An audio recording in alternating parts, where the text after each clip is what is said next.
Il était important pour Atelier des Ors de s'implanter, de s'établir à Grasse. Tout le monde connaît bien évidemment Grasse comme cette capitale française du parfum, je dirais même plus généralement mondiale du parfum, et notamment depuis l'inscription de ses savoir-faire et du pays grassois au patrimoine culturel immatériel de l'humanité de l'UNESCO. Mais on se rend compte qu'il y a une trentaine, quarantaine d'années, au final, ce savoir-faire a failli disparaître. Pour Atelier des Ors, c'est effectivement notre témoignage, notre engagement pour cette préservation des savoir-faire et pour son rayonnement, alors bien évidemment en France, mais plus particulièrement à l'étranger, puisqu'aujourd'hui nous sommes présents et représentés dans plus de 70 pays. Atelier des Ors fait partie d'une association qui s'appelle Grasse Expertise, qui a été notamment la cheville ouvrière de cette inscription au patrimoine culturel immatériel de l'humanité. Et il y a cet engagement pris pour le rayonnement des savoir-faire, mais également pour la préservation, avec notamment le soutien de la filière des plantes à parfum. Grâce à notre réseau aujourd'hui de partenaires présents dans plus de 70 pays, on a cette capacité à inviter au sein de la Villa Primrose nos partenaires, aussi bien partenaires commerciaux, nos distributeurs, nos points de vente, mais également la presse, les créateurs de contenu à nous rendre visite.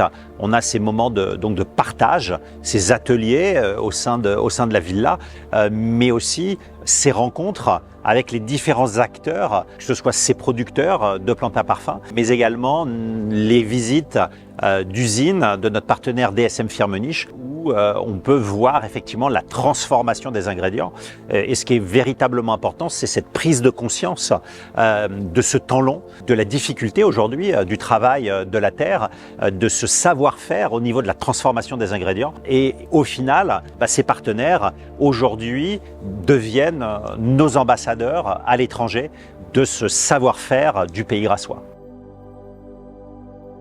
Donc, Grasse Expertise, c'est une marque qui est portée par le Club des entrepreneurs du Pays de Grasse. Au moment de la reconnaissance des savoir-faire liés au parfum au Pays de Grasse par l'UNESCO, les industriels de la parfumerie se sont dit quand même ça serait bien que nous aussi on puisse protéger nos savoir-faire. Une marque collective et territoriale, ça c'était cohérent et ça l'a fait. Donc au début ils étaient pas très nombreux, ils étaient 12 chefs d'entreprise qui ont participé à la création de cette marque.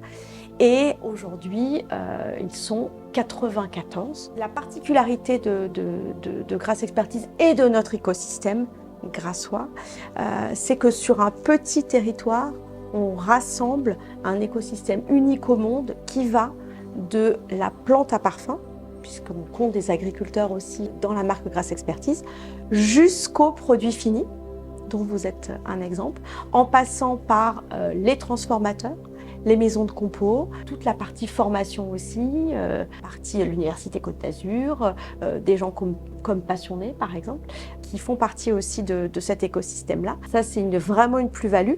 Donc, c'est en même temps un collectif et c'est en même temps une reconnaissance parce que les membres qui rentrent dans Grasse Expertise doivent avoir et respecter 3 engagements extrêmement importants. C'est-à-dire que le premier critère, c'est d'être situé sur le territoire géographique Grasse Expertise. Cette zone géographique-là, c'est celle qui est calquée également sur l'indication absolue Pays de Grasse. C'est le territoire où il y a 2 siècles, il y avait des plantes à parfum. Ensuite, s'engager à transmettre les savoir-faire, créer de la dynamique sur le territoire, créer de l'emploi sur le territoire et s'engager à faire rayonner les savoir-faire du territoire. Donc à l'international, au national, par son excellence, par son expertise. Et puis le 3e engagement qui est un des plus importants pour nous parce que quand la marque a été créée, autour de la table, il y avait des agriculteurs et il y en avait plus beaucoup. Du coup, un des critères, et c'est pour ça que je dis que c'est le plus important, c'est que les industriels et autres produits finis, etc., s'engagent à soutenir les agriculteurs de plantes aromatiques et médicinales, et plantes à parfum évidemment, locaux, pour qu'il y ait toujours des plantes à parfum qui poussent sur notre territoire. C'est un écosystème complet et c'est un collectif qui s'entraide.